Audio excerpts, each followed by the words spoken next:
Assalamualaikum warahmatullahi wabarakatuh. Selamat berjumpa kembali dengan Bu Umi. Apa kabar anak-anak? Semuanya sehat? Ibu berharap kalian semuanya sehat walafiat.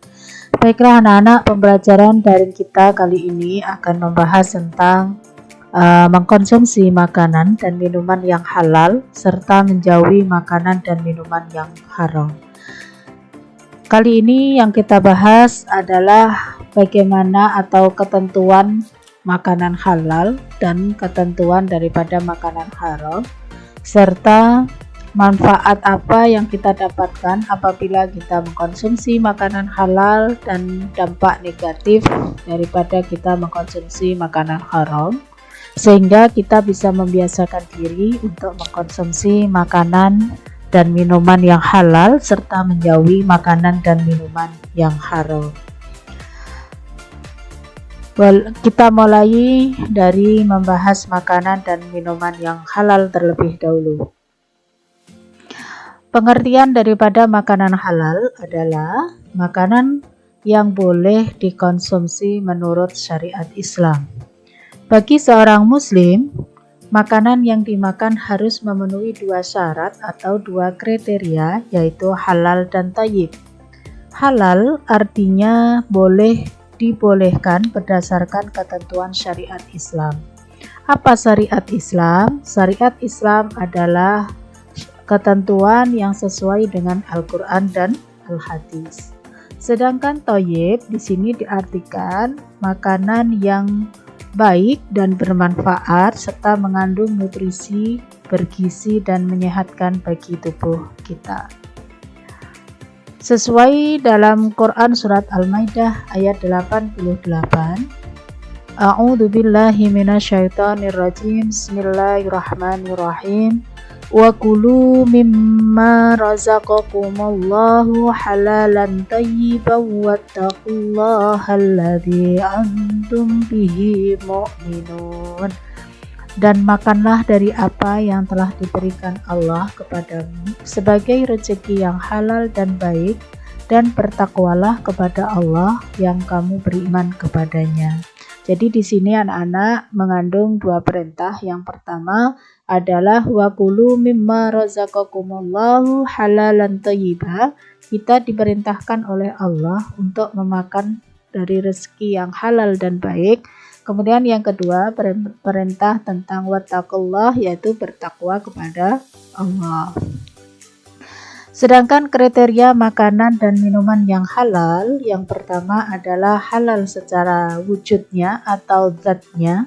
Kemudian yang kedua, halal cara memperolehnya. Dan yang ketiga, halal cara memprosesnya. Adapun jenis-jenis makanan halal menurut wujudnya atau zatnya yang dibagi menjadi tiga. Yang pertama adalah makanan yang disebut halal oleh Allah dan Rasul-Nya. Sesuai dalam hadis Nabi yang artinya apa yang dihalalkan oleh Allah dalam kitabnya adalah halal, dan apa yang diharamkan Allah di dalam kitabnya adalah haram. Dan apa yang didiamkan atau tidak diterangkan, maka barang itu termasuk yang dimaafkan. Jadi jenis makanan halal menurut wujudnya yang pertama adalah halal karena Allah dan Rasul-Nya. Kemudian yang kedua adalah makanan yang tidak menjijikkan. Jadi makanan yang tidak menjijikkan adalah dihalalkan sesuai firman Allah, A'udzu billahi minasyaitonir rajim. Bismillahirrahmanirrahim. Wa yuhillu lahumut thayyibati wa yuharrimu 'alaihimul khaba'its. Menghalalkan segala yang baik bagi mereka dan mengharamkan segala yang buruk bagi mereka. Jadi makanan yang tidak menjijikkan sesuai ayat ini adalah halal. Kemudian yang ketiga adalah makanan yang tidak mendatangkan bahaya atau madorot, ya. Dan di sini juga tidak merusak akal serta tidak merusak akidah. Sesuai Quran surat Al-Baqarah ayat 168. A'udzu billahi minasyaitonir rajim. Bismillahirrahmanirrahim. Ya ayyuhan nasu kulu mimma fil ardi halalan thayyiba wala tattabi'u khutuwatis syaiton innahu lakum aduwwum mubin. Wahai manusia, makanlah dari makanan yang halal dan baik yang terdapat di bumi, dan janganlah kamu mengikuti langkah-langkah setan. Sesungguhnya setan itu musuh nyata bagimu. Jadi di sini juga ditegaskan, dijelaskan bahwasanya manusia diperintahkan untuk memakan makanan yang halal dan baik dan dilarang untuk mengikuti langkah setan, ya. Kemudian yang berikutnya kita akan membahas makanan haram. Nah, makanan haram ini dibagi menjadi beberapa kelompok. Yang pertama adalah semua makanan yang langsung dinyatakan haram di dalam Al-Quran, ya, khususnya Al-Quran surat Al-Maidah ayat 3. A'udzu billahi minasyaitonir rajim. Bismillahirrahmanirrahim.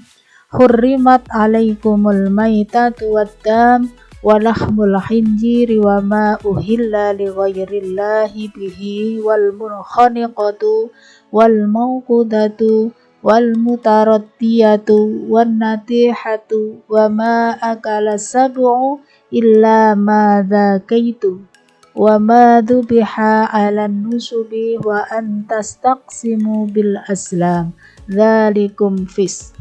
Artinya, diharamkan bagimu memakan bangkai. Hurrimat alaikumul maitah, diharamkan bagimu memakan bangkai. Waddam, darah. Walahmul khinzir, daging babi. Wama uhilla li ghairillah, dan hewan yang disembelih bukan atas nama Allah. Wal munkhaniqatu, dan yang tercekik. Wal mauqudatu, dan yang dipukul. Wal mutaraddiyatu, yang jatuh. Wan natihatu, yang ditanduk. Wa ma akalas subu'u ila ma dzakaitum, dan yang diterkam binatang buas kecuali yang sempat kamu sembelih.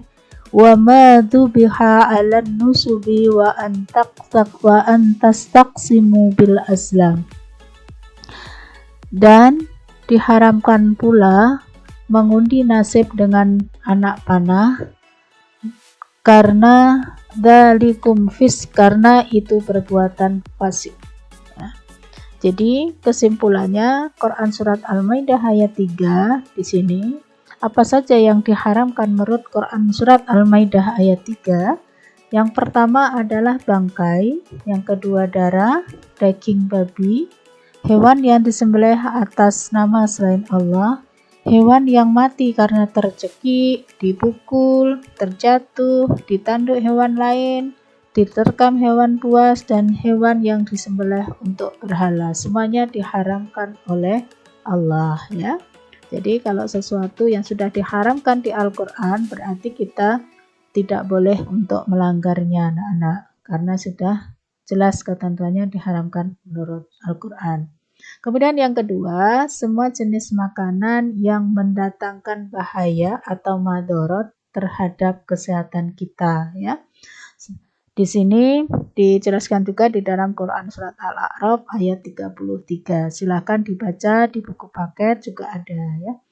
Contoh makanan yang mendatangkan bahaya di sini Ibu berikan contoh, yaitu misalkan makanan yang mengandung borak, kemudian makanan yang kaleng yang diberikan pengawet, kemudian juga makanan yang mengandung formalin. Ini tentunya tidak bagus untuk kesehatan kita, sehingga tidak boleh kita memakannya karena bisa mendatangkan merusak kesehatan kita, ya anak-anak.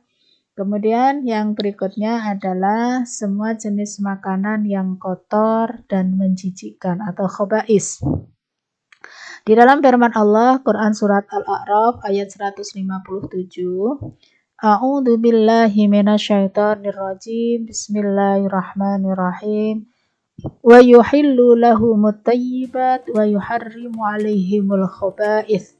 Artinya, dan yang menghalalkan segala yang baik bagi mereka dan mengharamkan segala yang buruk bagi mereka. Jadi segala sesuatu yang baik sesuai Quran surat Al-A'raf ayat 157 itu adalah hukumnya halal, dan segala sesuatu yang menjijikkan itu hukumnya haram. Di sini Ibu ambil contoh misalkan gambar yang menjijikkan. Di sini contohnya adalah gambar ulat saku, di sini cicak, kemudian kelelawar. Kenapa ini diharamkan? Karena pada umumnya orang melihat hewan ini adalah jijik, maka hukumnya adalah menjijikkan atau haram. Kemudian yang berikutnya adalah makanan yang didapatkan dengan cara batil, dengan cara yang tidak benar. Sesuai Quran surat An-Nisa ayat 29 sebagai berikut. A'udzu billahi minasyaitonir rajim. Bismillahirrahmanirrahim. Ya ayyuhalladzina amanu la ta'kulu amwalakum bainakum bil batil. Artinya, wahai orang-orang yang beriman, janganlah kamu saling memakan harta sesamamu dengan cara yang batil atau tidak benar. Jadi apabila kita memperoleh makanan dengan cara yang tidak benar, seperti dengan cara mencuri, seperti gambar di bawah ini anak-anak, mencari makan dengan cara mencuri, kemudian mencuri buah orang lain, ya, ini adalah tidak dibenarkan, maka disebut sebagai cara batil dan hukumnya adalah haram. Ya. Mudah-mudahan kita tidak pernah melakukan itu. Kemudian yang berikutnya adalah minuman halal. Apa yang dimaksud dengan minuman halal adalah minuman yang boleh diminum menurut ketentuan hukum syariat Islam atau ketentuan Islam, ya. Di sini ada contoh minuman jus buah-buahan yang halal, ya, maka hukumnya juga boleh atau halal. Kemudian adapun jenis-jenis minuman halal di sini adalah kriterianya. Yang pertama adalah minuman yang tidak memabukkan. Semua jenis minuman yang tidak ada unsur memabukkan itu hukumnya boleh dikonsumsi atau boleh diminum. Kemudian tidak mendatangkan bahaya bagi manusia itu sendiri, tidak merusak kesehatan, ya. Jadi itu hukumnya boleh, ya.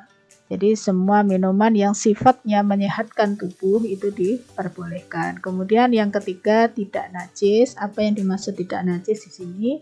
Minuman yang tidak mengandung najis. Contohnya, misalkan minuman susu yang tidak tidak mengandung najis, itu boleh diminum, kecuali minuman susu yang misalkan terkena kotoran, itu hukumnya menjadi tidak boleh diminum, ya. Jadi najis di sini bisa dikategorikan adalah minuman yang tidak najis, maksudnya adalah minuman yang tidak mengandung najis. Kemudian yang keempat adalah didapatkan dengan cara halal. Ini sudah pasti adalah minuman yang cara memperolehnya halal, maka hukumnya halal, ya anak-anak. Jadi setiap minuman yang kita minum harus mengandung ini, unsur-unsur ini, supaya kita halal meminumnya, yaitu tidak memabukkan, tidak berbahaya, kemudian tidak mengandung najis, dan didapatkan dengan cara yang benar, ya. Kemudian apa yang dimaksud dengan minuman haram adalah minuman yang tidak boleh kita konsumsi sesuai syariat Islam. Di sini minuman haram ini dibagi, ada kriterianya, ada unsur-unsurnya, yaitu pertama, minuman yang memabukkan. Nah, itu dikategorikan haram. Karena apa? Di sini yang memabukkan itu disebut khamr, dan khamr itu hukumnya haram. Di sini ada hadis Nabi, kullu muskirin khamrun wa kullu muskirin haramun. Dari Ibnu Umar berkata, Rasulullah bersabda, setiap sesuatu yang memabukkan adalah khamr dan setiap yang memabukkan adalah haram, ya.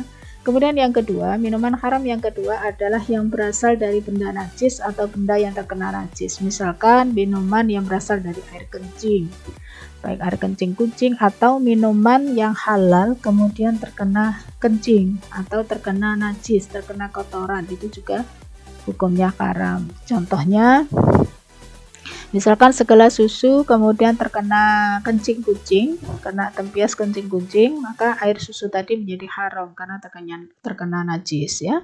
Kemudian yang ketiga, minuman yang didapatkan dengan cara batil atau tidak halal. Misalnya minuman yang didapatkan dengan cara merampok, merampas ataupun memeras ya anak-anak ya. Kemudian apa saja yang termasuk manfaat daripada makanan atau minuman halal? Di sini manfaat yang kita dapatkan apabila kita memakan dan meminum makanan halal, itu pertama kita akan mendapat ridho Allah ya, karena telah mentaati perintahnya dalam memilih jenis makanan dan minuman halal sehingga kita mendapat ridho Allah. Kemudian yang kedua, memiliki akhlakul karimah, karena setiap makanan dan minuman yang kita konsumsi akan berubah menjadi tenaga yang digunakan untuk beraktivitas. Kalau makanan dan minuman kita yang kita konsumsi adalah halal, maka akan melahirkan perilaku-perilaku yang baik ya tentunya. Karena makanan dianggap sebagai sumber energi. Kalau sumber energinya positif, maka perilaku yang dihasilkan juga akan positif.